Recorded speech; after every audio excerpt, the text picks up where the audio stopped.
un signo inútil, inservible y que no debe ser aplicado en medicina veterinaria. Lamentablemente hay colegas que cuando ven la separación cardio-external diagnostican neumotórax. Eso está pésimo, nunca se debe hacer porque hay muchas causas fisiológicas y patológicas para la pérdida de la relación cardio-external. Y una de ellas es la presencia de grasa en mediastino y pericardio, como este gato que está normal. Acá vemos la crura o pilar diafragmático, que son muy cercanos el izquierdo y el derecho y en ocasiones se superponen. Y recuerden que al igual que la especie canina, la intersección visual entre la musculatura sublumbar y las cruras o pilares se conforman en los llamados ángulos lumbofrénicos o recesos frénico-lumbares, que son relevantes en su interpretación. Normalmente un gato joven y magro tiene una separación cardiodiafragmática, a diferencia del perro. Es normal que exista uno o dos espacios intercostales de separación entre la silueta cardíaca y la cúpula diafragmática. Y los perros siempre deben estar contiguos, adyacentes el uno con el otro. En la proyección ventrodorsal de un gato con tórax joven y magro, las paredes bilateralmente son rectilíneas y la silueta de este tórax es similar a un triángulo isósceles, es decir, puntiagudo y alargado. Además, la silueta cardíaca ocupa el centro del tórax y el ápex apenas se desplaza a la izquierda o está central. A diferencia del perro, del hombre, del simio, en que siempre el ápex es muy izquierdo. En la mayoría de los gatos el ápex está central, ¿cierto? O ligeramente desplazado a la izquierda. La unión visual entre la patilla costal y la crura o pilar diafragmático es el ángulo costofrénico, que obviamente hay uno derecho y uno izquierdo, y la intersección visual entre el área de la silueta cardíaca, la columna y la cúpula diafragmática se llama ángulo cardiofrénico. También hay un cardiofrénico izquierdo y un cardiofrénico derecho. Ustedes deben saber que no se puede diagnosticar rotura diafragmática traumática, que desde hace 6 años se llamaba hernia diafragmática traumática, sin observar estos ángulos. Así también la hemiparálisis del diafragma tampoco puede ser diagnosticada sin observar los ángulos. Siempre en radiología de tórax y para la mayoría de los diagnósticos, la proyección dorsoventral o ventrodorsal es la que entrega la consistencia de los signos, igual que en radiología canina. La proyección laterolateral tiene menor importancia relativa. Bien, este es un paciente de 22 años. Este gatito tiene algunos cambios en su tórax. Vamos a observar que la silueta cardíaca está acostada sobre el esternón. Es una silueta que tiene un ángulo de inclinación más chico, está más inclinada, está acostada. Y existe un acercamiento cardiodiafragmático. Los pacientes de más de 10 a 12 años van a tener este cambio, el corazón se acuesta, se supina sobre el esternón y eso genera un estímulo a la aorta que se modifica en su longitud. El callado o arco aórtico se aprecia siempre muy exuberante, pero lo principal es que la longitud aórtica aumenta y se pliega de forma sinuosa, generando lo que se llama el signo de la aorta redundante. La aorta redundante es un hallazgo, es normal en cualquier gato de más de 10 a 12 años. No tiene ningún impacto médico, es totalmente normal. La literatura desactualizada, la literatura muy antigua, pensaba que se asociaba a la hipertensión, pero no es así. Todos los gatos senior, maduros y geriatras van a tener este tipo de aorta. Este paciente ustedes también pueden observar que presenta, discúlpenme, que presenta entes ojitos del ligamento vertebral ventral común conformando espondilosis deformante vertebral ventral. Esto no se llama discoespondilosis, eso está incorrecto, es una espondilosis. Y nos habla de que más del 80% de los gatos después de los 10 años tienen artrosis. Tiene una enfermedad degenerativa articular que es mucho más común que en el perro, ¿cierto? El gato hace más artrosis que el perro. Acá tenemos la proyección ventrodorsal del mismo gato, en que el ápex está mucho más orientado a la izquierda, eso es lo normal en un gato geriatra, y el arco aórtico exuberante se va a observar en el gato, cosa que en el gato joven y magro no se observa. Entonces, tal como ocurre en la especie canina, van a poder observar el callado o arco aórtico en un gato mayor de 10 a 12 años. En el gato obeso, la situación es más difícil de evaluar, son pacientes que tienen mucho tejido graso supraesternal, en el mediastino supraesternal y en pericardio. Presentan también mayor contacto cardiodiafragmático, en el paciente joven y magro no existe, y normalmente en estos pacientes la zona del ápex cardíaco es más ancha si la miden con regla que el ápex. Tienen un ápex angosto, una base angosta y un ápex ancho. Una base angosta y un ápex ancho. Es al revés de lo que normalmente pasa en un gato joven y magro.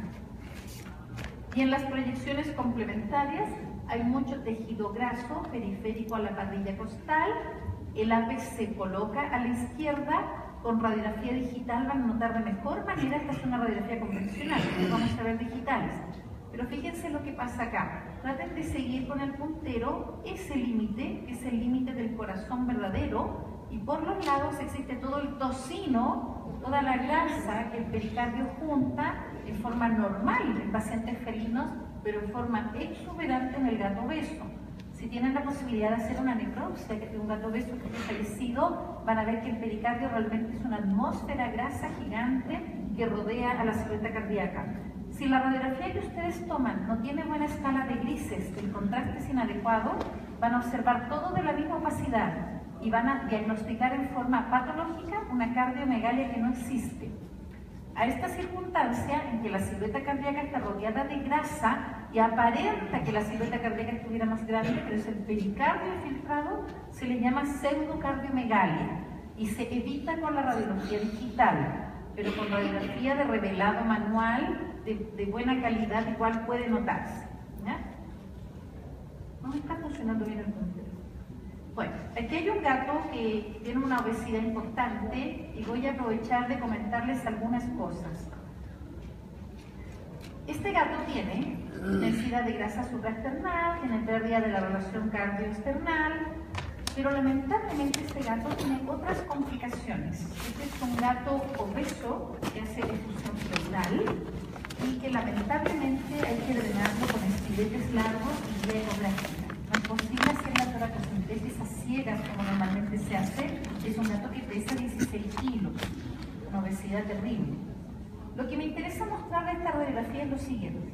El felino es la única especie en la cual, en obesidad, la tráquea se infiltra de grasa y se estenosa por tejido graso. Por lo tanto, si ustedes observan la tráquea de este gato, en su segmento cervical y en su segmento mediastinal está de tamaño similar. Y si ustedes sacan la tasa traqueotorácica va a estar disminuida. Normalmente en los gatos es de 19 a 20% y acá va a ser menor. Ustedes no pueden diferenciar con esta radiografía si el paciente es un paciente que heredablemente tiene hipoplasia de la tráquea o la tráquea está pseudoestenosada por grasa. La única forma de hacer la diferencia es teniendo radiografías de cuando el paciente era joven y no era obeso. ¿Ya? Entonces, la conducta clínica del paciente, el diestrés respiratorio, va a ser muy similar a si tuviera una hipoplasia de tráquea, pero como les digo, la única forma de saber si este gato obeso tiene hipoplasia de tráquea o está la tráquea infiltrada de grasa es comparando con radiografías previas, no hay otra forma. Este paciente, como les digo, tiene fusión pleural, pero fíjense el panículo adiposo que presenta. Tiene redondeamiento del ángulo costofrénico, tiene visualización de la fisura pleural dorsal media y tiene una opacificación completa del hemitórax contralateral. Entonces es un paciente obeso con una tráquea físicamente estenosada, con un diestro respiratorio tremendo y con grandes dificultades para poderlo estabilizar con las maniobras médicas, dado esta condición corporal. ¿Bien? Otras características del gato que vamos a ir evaluando en las imágenes siguientes. El ángulo lumbofrénico no debe sobrepasar la última costilla, de lo contrario hay sobredistensión pulmonar por estrés inspiratorio o bien hay enfisema pulmonar por enfermedad de las vías aéreas bajas felinas. El ángulo lumbofrénico está ocupado por la musculatura sublumbar, cosa que en el perro no acontece. Los atrios y ventrículos están posicionados distintos, por eso no se describen las cinturas cardíacas. Ya hablamos de la capacidad del tórax de modificarse frente a patología y ya hablamos de que las copas pleurales no sobrepasan el primer par costal. Vamos viendo acá.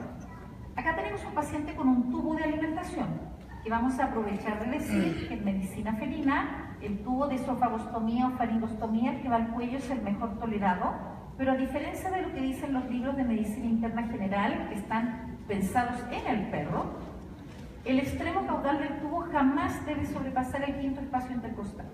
Y el quinto espacio intercostal es el área de la bifurcación traqueal, es el área de la base cardíaca, es el área donde están un poquito caudal a la porción caudal del borde escapular.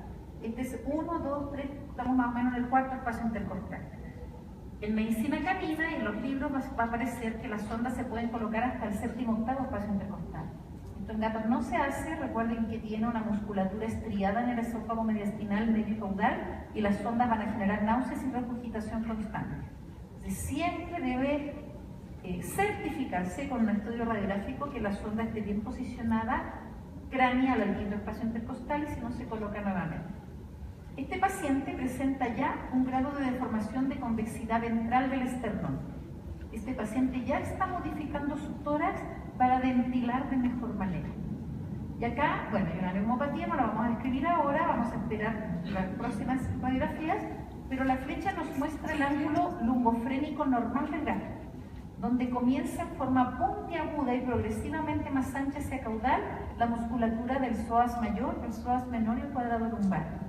Si ustedes ven esto en un perro, es patognomónico de fusión pleural, porque van a tener el ángulo lumbofrénico con densidad de líquido tejido, pero en el gato es normal. ¿Ya? Entonces nos deben sobrediagnosticar efusión pleural por este signo, porque en los gatos es normal. Acá tenemos una imagen que tiene un dibujo sobreimpuesto que nos muestra la posición relativa de los ventrículos del gato. Esta es la posición relativa del ventrículo derecho y se van a fijar que se superpone mucho con el ventrículo izquierdo. En el caso del perro, cuando uno traza la línea ápico-basilar o eje mayor cardíaco, que va de la bifurcación traqueal al ápex, en general se divide de mejor manera el corazón derecho hacia cráneo ventral y el izquierdo hacia caudo dorsal.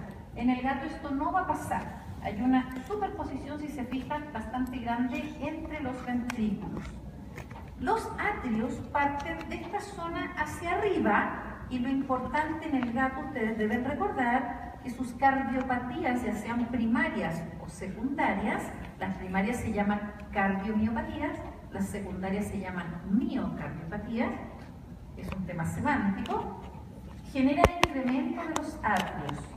En los gatos los atrios crecen mucho y eso los predispone a un éxtasis sanguíneo que los facilita para el tromboembolismo. Bueno, esos atrios grandes parten desde esta zona límite hacia arriba. Desde esta zona límite hacia arriba. Si este atrio crece, no se va a notar tanto, bueno, el atrio lo vamos a ver dónde está ubicado, pero cuando los atrios crecen, tienden a generar, como vamos a ver en proyecciones posteriores, un abultamiento dorsal en la base cardíaca y luego se angosta en la zona del ápex, porque son cardiopatías más bien hipertróficas concéntricas, la mayoría de las que el gato tiene. Raramente se describe en la actualidad la cardiomiopatía dilatada en el gato, a diferencia del perro. Y se va a generar aquí un abultamiento. Y cuando se genera un abultamiento, aquí se genera una escotadura, una muesca. Eso es lo que se le llama el corazón de maní, no sé si lo habían escuchado.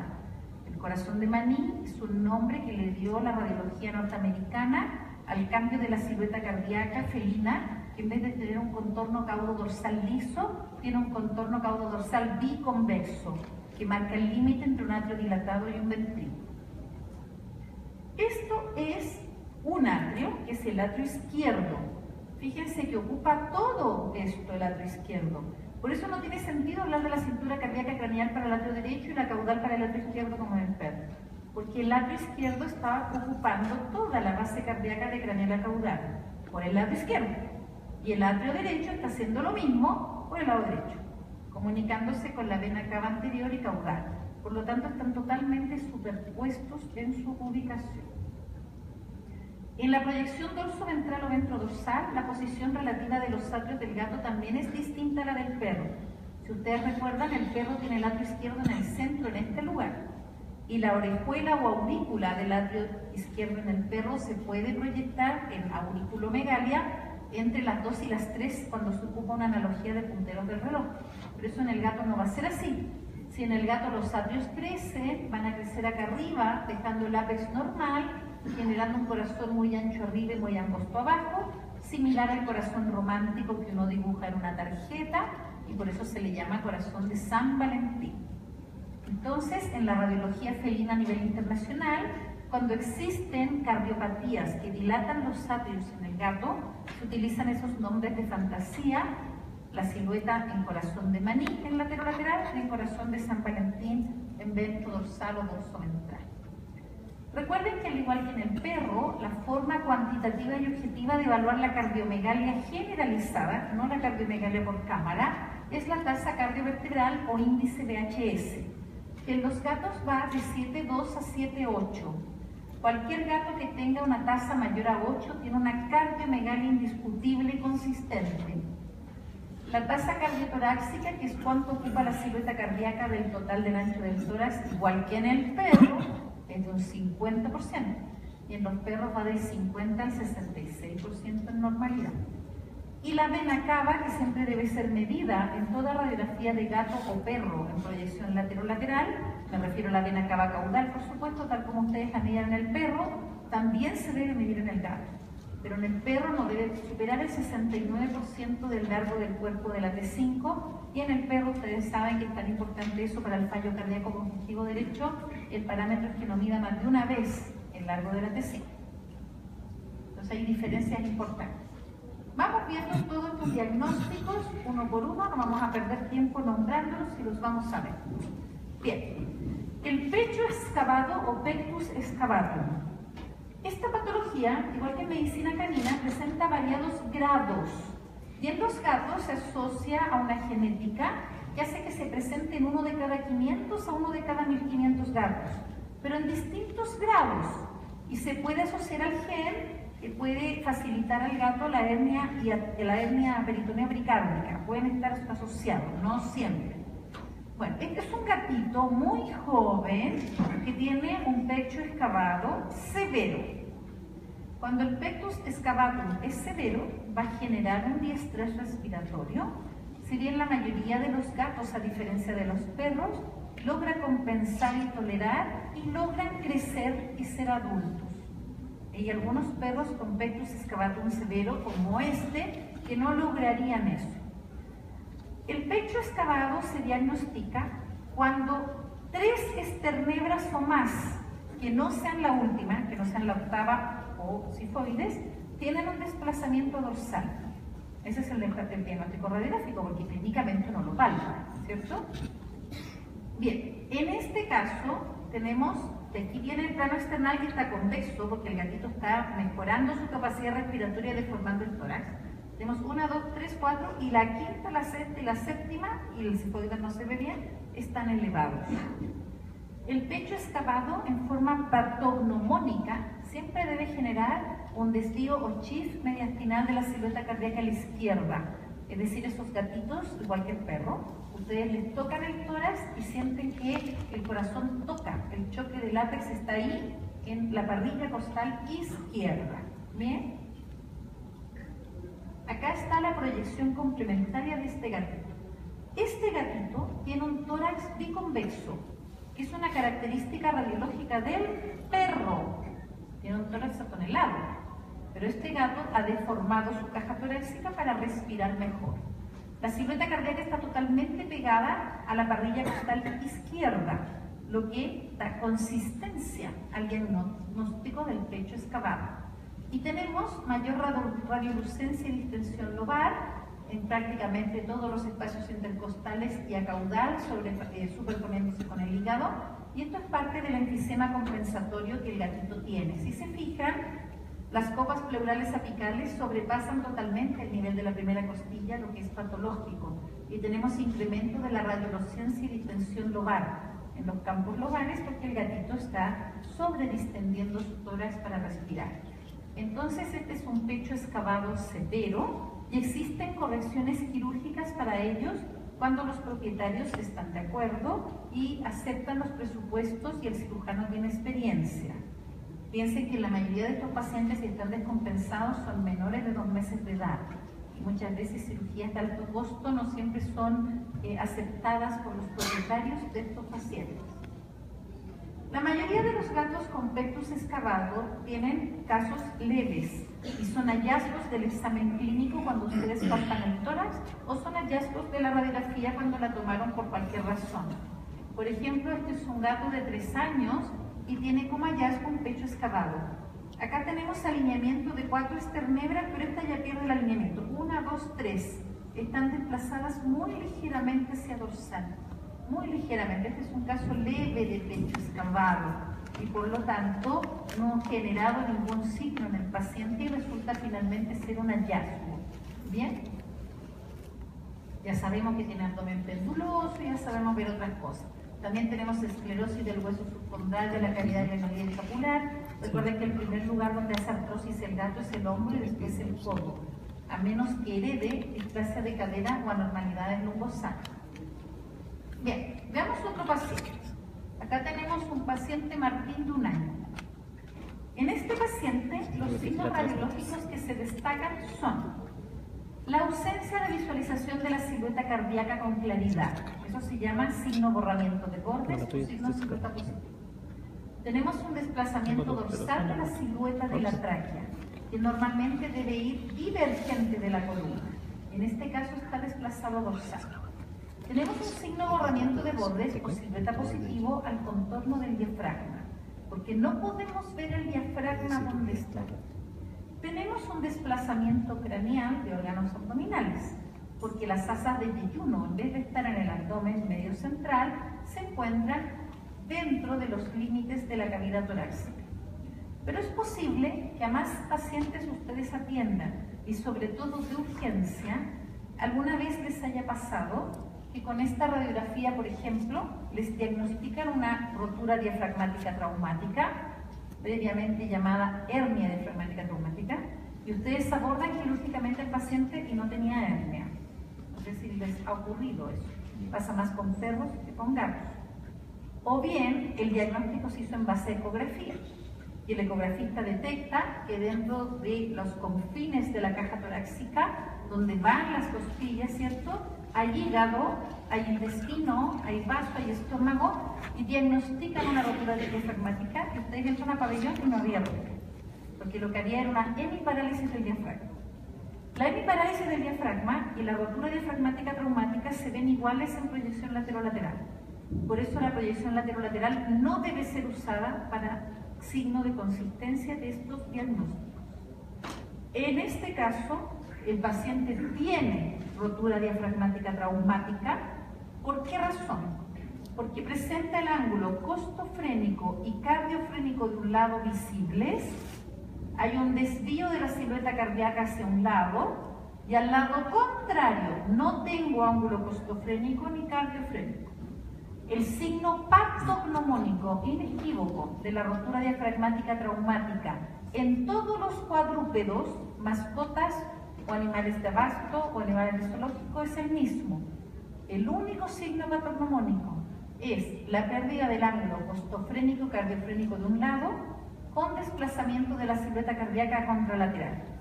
La presencia de órganos abdominales en tórax no es signo patognomónico de rotura diafragmática traumática. Eso hay que tenerlo bastante claro. Acá tenemos otro paciente que presenta desplazamiento dorsal de la silueta traqueal, que es un signo inespecífico, con unas más de 12 condiciones, todas patológicas, pero es muy general. Tenemos un signo silueta positivo, borramiento de bordes a la silueta del diafragma, el mismo signo a la silueta cardíaca, no se aprecia, y tenemos imágenes en que se predomina la densidad de líquido tejido en el tórax. Este paciente presenta un esternón con cierta convexidad, que ya nos habla de un grado de adaptación que el gato tiene, no el perro, a su condición de diestrés respiratorio. Pero con esta radiografía no se puede hacer diagnóstico. Falta la complementaria. ¿Qué es esta? Esta es una radiografía muy difícil, porque el tórax tiene gran alteración. En este paciente, ¿cierto?, hay fracturas costales, producto del trauma que ha sufrido, y tenemos áreas contusas del campo lobar. Esto es pulmón, aquí hay arterias y venas, y eso lo pueden ustedes corroborar cambiando, ¿cierto?, las escalas de grises que permite el equipo radiológico digital. La silueta cardíaca está acá.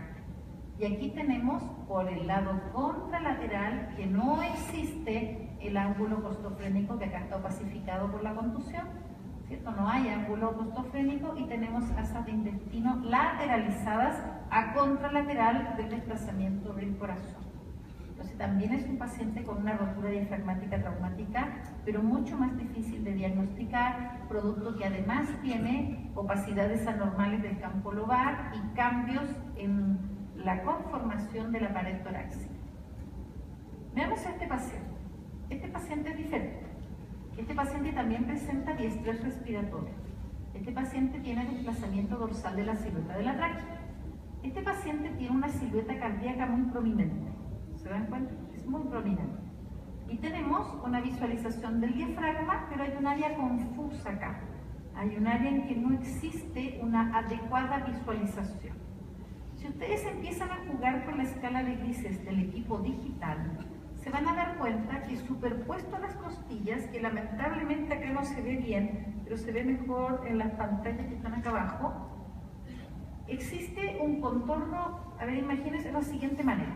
Viene la silueta teóricamente cardíaca, que viene acá, pero aquí hay como un puentecito, no termina en convexo completo. Vamos a ver otro paciente donde van a notar la diferencia. Eso técnicamente se llama remanente mesotelial peritoneo pericardial. Y lo que este gato tiene no es una cardiomegalia, este gato tiene una pseudocardiomegalia, porque tiene una hernia diafragmática peritoneo pericárdica, por la cual él nació. Y en cualquier momento de la vida, si hay patología abdominal o si hay patología respiratoria asociada, va a dar signos. Podría nunca en la vida dar signos y ser un hallazgo de necropsia o un hallazgo de radiografía por cualquier razón. Pero nuevamente, y por eso hay que insistir en esto, la radiografía laterolateral no logra el diagnóstico definitivo. Necesitamos siempre la complementaria.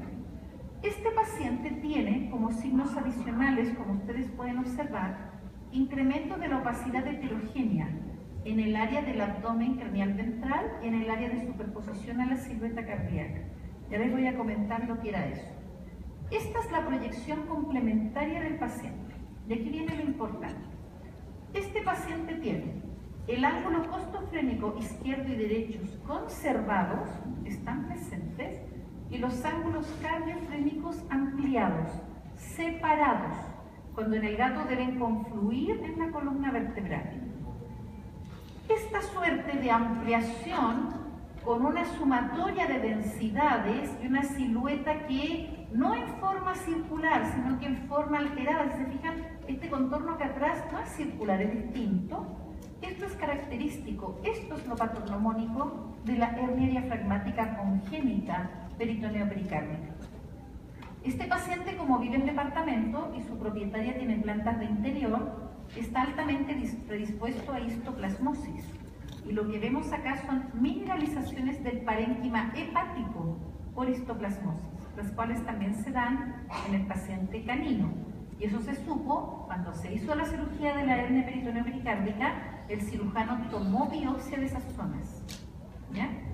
Entonces esta es una hernia diafragmática peritoneo pericárdica en un paciente que además tiene renomegalia bilateral. Un riñón mide 5,1 y el otro no aparece, pero son bastante grandes. Bien, aquí hay un paciente con diestrés respiratorio, se llama Gypsy, tiene 13 años. Esta señorita tiene un diestrés respiratorio y vamos a mostrar primero su radiografía de cuello, luego su radiografía de tórax, porque sabemos que la vía aérea tiene una parte, ¿cierto?, también proximal que no podemos desestimar en algunos pacientes. Este paciente presenta densidad de aire de aspecto heterogéneo entre la piel y los tejidos del subcutáneo. Y eso impide la apropiada evaluación de la nasofaringe, la orofaringe, apenas se ve el aparato ioideo. Se fijan, hay todo un aspecto moteado. En esta gatita persa, la radiografía que sigue es esa. Tenemos una enorme cantidad de aire en algunas zonas de aspecto heterogéneo en el subcutáneo. Hay enfisema subcutáneo, pero acá el signo principal es el siguiente.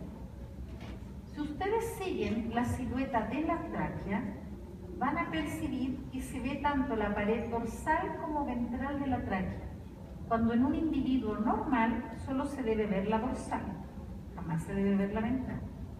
Por otro lado, en este paciente, si ustedes miran el área del callado aórtico, se van a dar cuenta que hay tubos saliendo hacia craneal acá. Esos tubos jamás deben verse en forma separada, en forma distinguida, en ningún perro, en ningún gato, en ningún cuadrúpedo, porque están sumados, ¿cierto? Y fusionados visualmente en el mediastino anterior. En cambio, ustedes aquí ven el tronco brachiocefálico, la subclavia izquierda. Dorso a la tráquea ven otro tubo, que tiene una pared dorsal y una ventral, y está entre la aorta y entre la cava. Existe pérdida del contacto cardiodiafragmático, y más arriba se ve un tubito delgado, no sé si lo alcanzan algunos de ustedes que tengan buen ojo a ver ahí. Eso se llama la vena ascicus. ¿Bien? Este paciente tiene signos patognomónicos de neumomediastino. ¿Ya? Es un paciente con neumomediastino, con enfisema subcutáneo severo.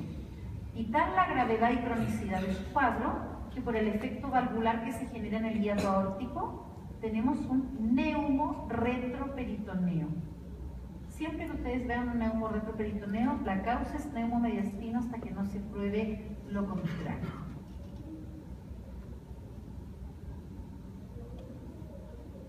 Acá tenemos la proyección complementaria del paciente. Los ángulos costofrénicos están normales y el parénquima pulmonar también, porque justamente cuando tomaron la radiografía los colegas pensaron que el gato tenía neumotórax. Este gato no tiene neumotórax. El signo patognomónico del neumotórax se ve en el ángulo lumbofrénico, en la vista lateral, y en los ángulos costofrénicos, en la vista ventrosauros-ventral, que son normales. El paciente tiene neumomediastino con enfisema subcutáneo con neumorretroperitoneo.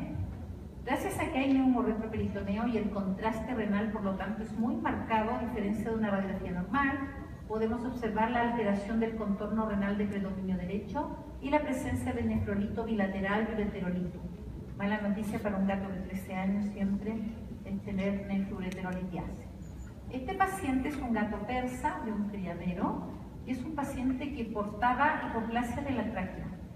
Y no se le ocurrió a nadie haber evaluado esa parte y se intubó para una cirugía rápida y ambulatoria para sacar una neoplasia de párpado, una neoplasia palpebral, y lamentablemente, ¿cierto?, el traqueotubo dañó esta tráquea estenosada y se hizo este neumomediastino.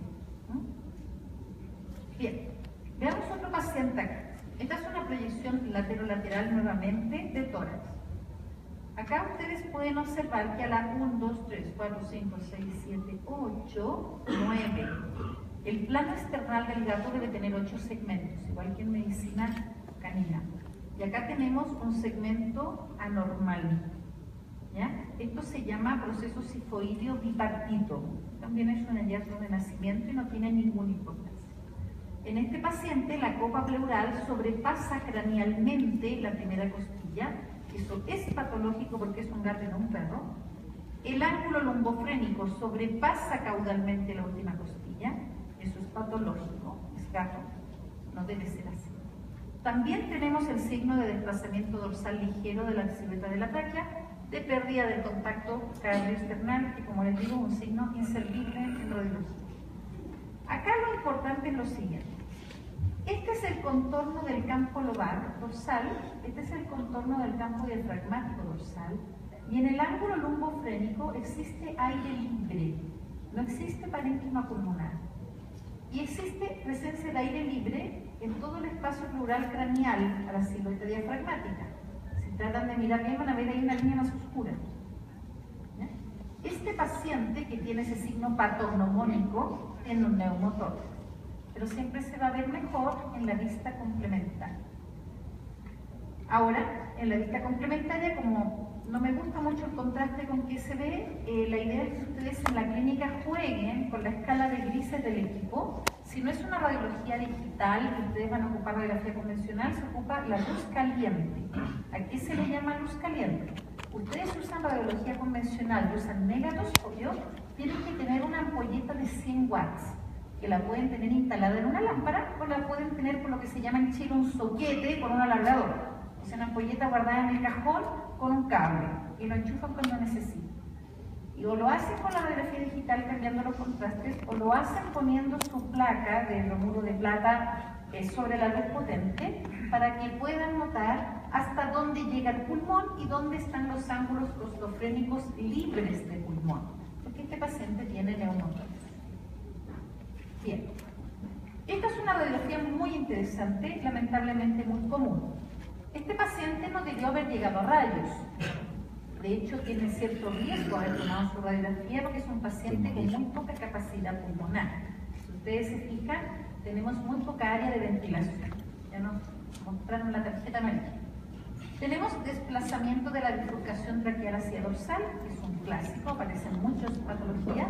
Signo borramiento de bordes o silueta positivo a la imagen cardíaca, no hacia la diafragmática. Un esternón que empieza a colocarse convexo ventralmente, un incremento del paralelismo costal en un paciente que está deformando su tórax para respirar mejor. A su vez observamos un desplazamiento caudal del eje gástrico y un vértice hepático convexo, así que hay hepatomegalia también. Y esta es la proyección complementaria del paciente.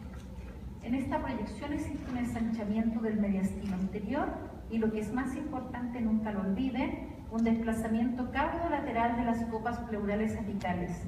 Esto que ustedes ven acá, esta punta, no es nada más ni nada menos que el campo lobar apical derecho, que debe vivir ahí. Y este es el campo lobar apical izquierdo, que debe vivir acá. Nunca otra parte de la silueta torácica va a tener ese aspecto puntiagudo.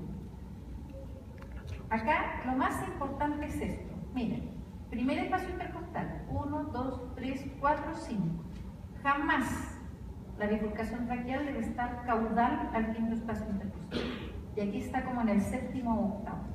Eso es un signo patognomónico, inequívoco de masa mediastinal anterior. Y este gato va a tener una respiración asincrónico-paradojal, como en todas las patologías del espacio pleural. Y ustedes, si le palpan las primeras costillas, van a ver que el tórax está indeformable, lo que es anormal en gatos, está duro, está tenso.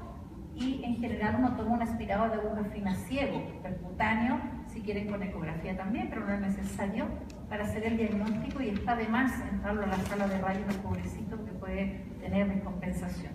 Obviamente también pueden acceder con una EcoFast a mirar esto ecográficamente. Pero estos son signos patognomónicos de masa mediastinal craneal, lamentablemente en ocasiones mal diagnosticados como efusión pleural. Acá tenemos otro paciente con desplazamiento dorsal de la bifurcación de la tráquea, 1, 2, 3, 4, 5, 6. Está desplazado caudal.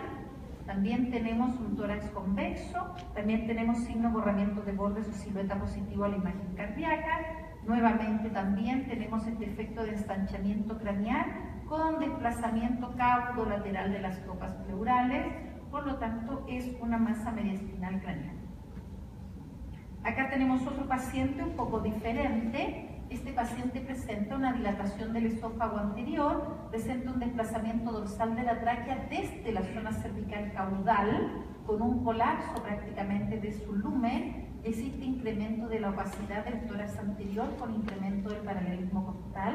Esta es una masa no solo del mediastino anterior, sino también del área cervical. Entonces tenemos un ensanchamiento del mediastino anterior con desplazamiento caudolateral de las copas pleurales, no tan grosero como los casos previos, pero recuerden que esto debe vivir ahí. Tiene que vivir en la primera costilla, no más atrás. Entonces también tenemos una masa mediastinal craneal, pero que se extiende hacia el área cervical, desplazando a lateral y comprimiendo esófago y tráquea. Bastante distracción respiratoria. Gatito bebé, que presenta signo patognomónico de desplazamiento ventral de la silueta de la tráquea con contorno ventral convexo y sobre ella el signo de la banda traqueoesofágica y aire. Esto es un signo inequívoco de dilatación del esófago. Ahora bien, como podemos ver el esófago hasta el límite del diafragma aumentado, es un megaesófago. Si solamente vemos esta parte, se llama dilatación. Si vemos el 100% del esófago grande, es un megaesófago. Acá está la otra vista radiográfica, ¿cierto?, en que se aprecia un ensanchamiento del mediastino craneal medio caudal, pero por densidad de aire, que gracias a la radiología digital vemos el mejor detalle. Esto se va a ver mejor que lo anterior porque es un gato adulto y tiene mejor detalle. Signo patognomónico de desplazamiento ventral convexo de la silueta de la tráquea con aire sobre ella, lo que destaca el signo de la banda traqueosofágica. Ya sea caudal se ve la pared mediastinal caudal ventral del esófago y la pared mediastinal caudal dorsal del esófago. Por lo tanto, acá en esta radiografía el diagnóstico es dilatación de esófago intratorácico. No se puede diagnosticar megaesófago porque no sale el cuello en la radiografía. Si no sale todo el cuello, no se puede diagnosticar megaesófago. La silueta cardíaca, la silueta gástrica, sobrepasa caudalmente la última costilla, por lo tanto está dilatada con densidad de aire propia del diestrés respiratorio del paciente. Y acá tenemos el esófago, mediastinal anterior, mediastinal medio y mediastinal caudal, totalmente dilatado en el paciente, más la dilatación gástrica. Acá una radiografía muy antigua que no debió ser tomada. Es una radiografía con signo de borramiento de bordes a la imagen cardíaca, la cúpula diafragmática y con una suerte de desplazamiento ventral del área de la musculatura sublumbar, que sabemos que eso no puede ocurrir. Esta musculatura sublumbar no es todo esto, esto está convexo y es mucho. Este es un paciente con derrame o efusión intratorácica. Este diagnóstico se hace en base a toracocentesis y análisis del fluido pleural. No debe ser tomada la radiografía sino hasta después de drenar completamente los dos hemitórax para saber el diagnóstico subyacente a la efusión pleural o las complicaciones intratorácicas. La efusión pleural también genera la visualización de fisuras, que son imágenes lineales de densidad de líquido o tejido que corresponden a las fisuras interlobares que captan el líquido y lo atrapan, ¿cierto? Pero esto es una radiografía también que jamás debió tomarse, es muy antiguo. También se da el signo que ocurre en medicina humana de redondeamiento de los ángulos trombofrénicos, costofrénicos en este caso, con separación de la pleura visceral de la parietal con densidad de líquido, y acá también tenemos una fisura dorsal media, pero es una radiografía en que prácticamente no se ve nada. Porque justamente hay solamente líquido y primero ustedes tienen que sacar el líquido por completo y después tomar el estudio radiológico. Acá vamos a ver una radiografía que fue donada al curso de Belpraxis por un colega de ustedes de Colombia y tiene desplazamiento dorsal de la silueta de la tráquea, signo borramiento de bordes o silueta positivo, tanto la imagen cardíaca como diafragmática. Lo interesante de esta radiografía es que al ser digital nos da mayor detalle y podemos observar que estas líneas no pueden corresponder a la musculatura sublumbar, porque acá se ve que es mucho más angosta. Entonces esto sí es líquido y acá se observa una fisura. Y en la vista complementaria, muy similar, ¿cierto? 1, 2, 3, 4, 5, la intersección entre el 5 y el 6, la bifurcación, pero miren qué interesante esta diferencia. Esta radiografía tiene un grado de oblicuidad, pero el grado de oblicuidad no inhabilita el dato que yo les quiero entregar. Si ustedes se fijan acá, la densidad de líquido tejido va por lateral a los campos lobares y la copa pleural derecha y izquierda están desplazadas hacia atrás, pero están juntas. ¿Se acuerdan lo que hace la masa mediastinal craneal? Es un desplazamiento lateral de las copas pleurales, las separa y las deja con un contorno dorsal puntiagudo, contorno craneal puntiagudo. Acá las copas pleurales están juntas y redondeadas. Aquí el mediastino no está ancho. Aquí la densidad de líquidos por fuera. Es una efusión pleural y muy masiva. Este paciente debe realizarse la toracocentesis bilateral y simétrica y volverse a radiografía. No se debió haber tomado esta radiografía inicialmente, pese a que para efectos docentes es muy ilustrativa. Acá tenemos un paciente obeso con mucho tejido graso periférico y lamentablemente efusión pleural. Muy difícil de poder manejar en estos pacientes. El paciente tiene un tubo de alimentación, pero además está lleno de efusión. Fíjense la diferencia de este paciente, que bueno que alcanzamos a verlo, con el de la hernia diafragmática peritoneo-pericárdica congénita. ¿Se acuerdan? Miren la diferencia con este. También aparenta ser una silueta cardíaca enorme. Me dieron la luz roja, así que con este caso terminamos. Pero miren lo que pasa aquí. El contorno se va hacia abajo, ¿se entiende? Totalmente hacia abajo. Y en la vista complementaria es un corazón distinto. y existe una diferenciación clara de cúpula diafragmática con silueta cardíaca. Este paciente tiene una miocardiopatía secundaria, que es un gatito que queremos mucho, ahora se está preparando la publicación. Es un gato que tiene miocardiopatía secundaria a anemia crónica, y acuérdense que el felino es la única especie que hace una miocardiopatía hipertrófica secundaria a anemia crónica, que es reversible. Esto pasa en gatos que viven normalmente con volúmenes de hematocrito de 5 a 6% por mucho tiempo. ¿Ya? Por ejemplo, gatos con histoplasmosis o con mielodisplasia. Obviamente en un gato con virus leucemia se muere antes, tiene que vivir mucho tiempo el gato. Y es totalmente reversible. Este es el mismo gato a los 6 meses de total, que queda obviamente con una dilatación arterial, un corazón de San Valentín, pero tiene una respuesta muy favorable. Recuerden, el gato es la única especie que tiene cardiopatías reversibles, a diferencia del perro, ¿no? Muy bien, estamos en la hora entonces. Los invito a hacer alguna pregunta para luego finalizar la tarde con la